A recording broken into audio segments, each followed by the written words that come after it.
J'aimerais que chacun comprenne qu'il ne peut compter que sur lui-même, qu'il est responsable de sa personne, que le corps dont il dispose doit être géré comme n'importe quel autre bien.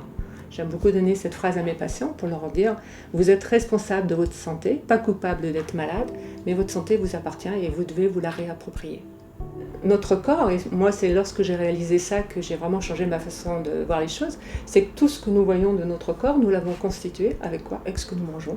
Donc si nous voulons un corps en bonne santé, eh bien, il faut que nous mangions des aliments authentiques tels que la nature nous les offre, quand elle nous les offre, au moment où elle nous les offre. C'est évident qu'il vaut mieux prévenir que guérir, que toute pathologie qui est prévenue ne va pas s'installer et que ça devrait vraiment être l'axe central, ça serait de prévenir toutes les pathologies par une hygiène de vie adaptée, par une alimentation de qualité, par le sommeil, par l'activité physique, par la pensée positive, etc. Et avec ça, on devrait pouvoir éviter de nombreuses pathologies.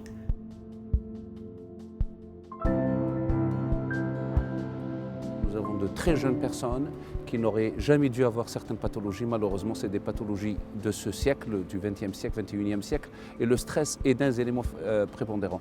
Donc en immunologie, ce qui est le plus important maintenant, c'est beaucoup plus booster ce système immunitaire, le rendre fonctionnel, le rendre opérationnel avant d'ajouter des médicaments ou des antibiotiques. Donc la vitamine C fait partie des éléments qui aident ce système immunitaire à fonctionner correctement.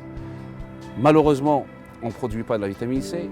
L'apport, tout ce qui est en légumes et en fruits en vitamine C, n'est pas suffisant. Il était assez suffisant pour nos parents quand nos parents vivaient dans un milieu sain, où il n'y avait pas le stress, où il n'y avait pas ce que nous menons comme vie, entre guillemets, moderne. Quand on parle de vitamine C, c'est pour en retirer quoi? C'est l'énergie. Que la source du fonctionnement de l'organisme, c'est l'ATP. Et l'ATP, ce n'est pas quelque chose qu'on injecte dans une veine ou qu'on prend par la bouche.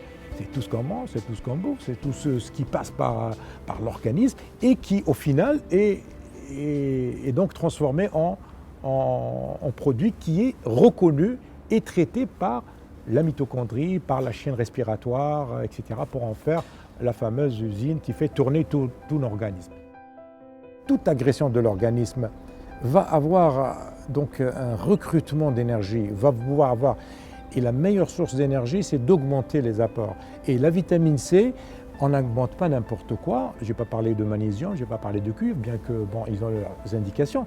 Je parlais d'une molécule qui pratiquement est présente dans plus d'une centaine de mécanismes qui gèrent notre organisme.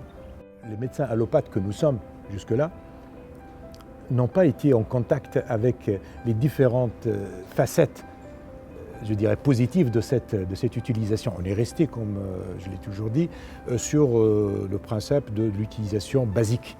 Vous savez que l'Organisation mondiale de la santé recommande à peu près des doses allant de 80 à 100 mg au plus. Il y a certaines sociétés savantes qui ne peuvent plus aller au-delà. Pourquoi? Parce qu'ils sont gérés par des guidelines, etc. Il ne faut plus donner au-delà. Et les médecins allopathes sont restés aussi greffés à cette idée. Je crois que non, c'est faux. C'est faux parce que les études expérimentales sont venues démontrer que la vitamine C, on peut aller à des doses, des mégadoses, des doses insoupçonnables jusque-là, et qui peuvent tout simplement non seulement apporter un intérêt thérapeutique, et aussi sans causer aucun effet. On ne connaît pas actuellement, et personne ne pourra le dire, je le dis, de réactions indésirables ou d'effets secondaires néfastes, encore moins de mort. La vitamine C permet d'avoir une réponse thérapeutique très efficace et même, dirais-je, spectaculaire. Et donc là, ça permet d'ouvrir des solutions thérapeutiques pour le praticien qui était auparavant démuni, et ce n'est qu'un plus pour la santé et pour la médecine. Grâce à la vitamine C à mégadose, plusieurs résultats satisfaisants ont été obtenus. D'une part, par exemple, après chimiothérapie et radiothérapie, le patient ne présente pas une chute du taux de globules blancs qu'on connaît sous le nom de leucopénie. Il n'y a pas de chute de taux de plaquettes. Et donc, le patient est en meilleur état, moins de nausées, pas de chute de cheveux, pas de pâleur, pas d'asthénie, pas de fatigue. Et les résultats sont significatifs.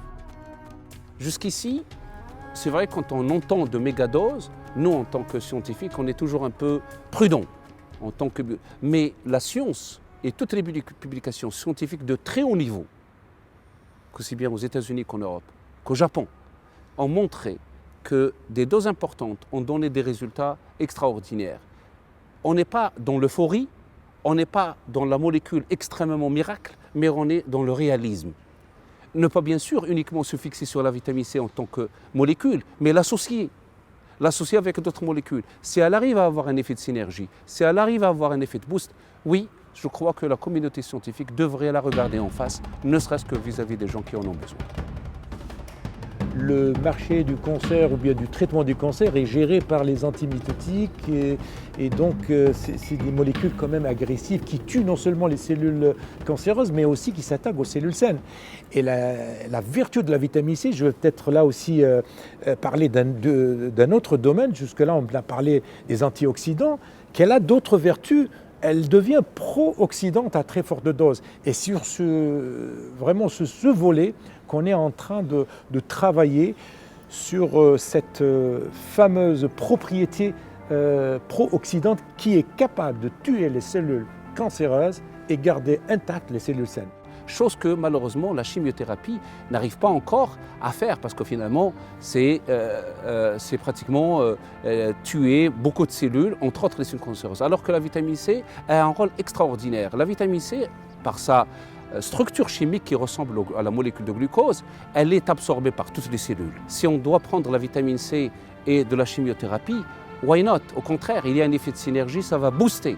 Par exemple, dans le cas de radiation, comme c'est arrivé à Fukushima, les expositions, la fracture causée à l'ADN va provoquer l'activation d'une enzyme dite PARP.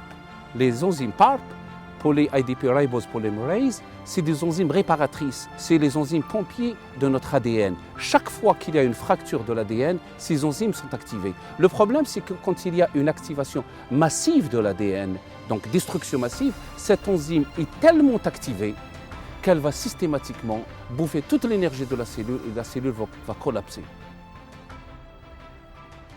I gave oral vitamin C 2 to 4 grams every day for 2 months.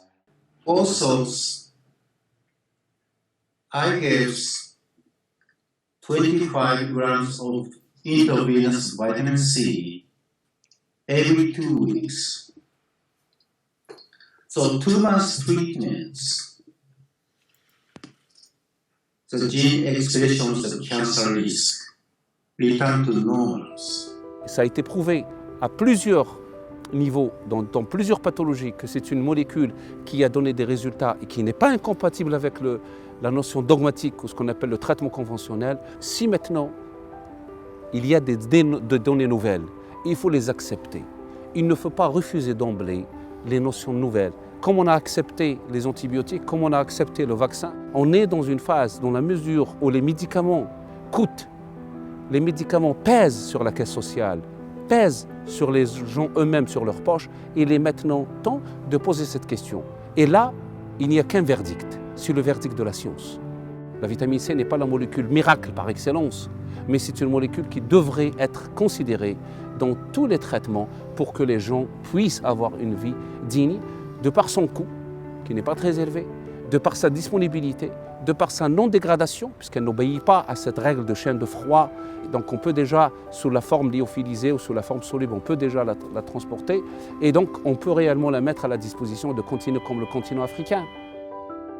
Parce que c'est la première chose qui nous fait chaud au cœur, c'est d'apporter une réponse thérapeutique à une demande qui est urgente et vitale pour un patient. En fait, les industriels auront beaucoup à gagner s'ils s'intéressaient à la vitamine C et d'autres antioxydants, de manière générale. Il ne faut pas tourner le dos à cette molécule.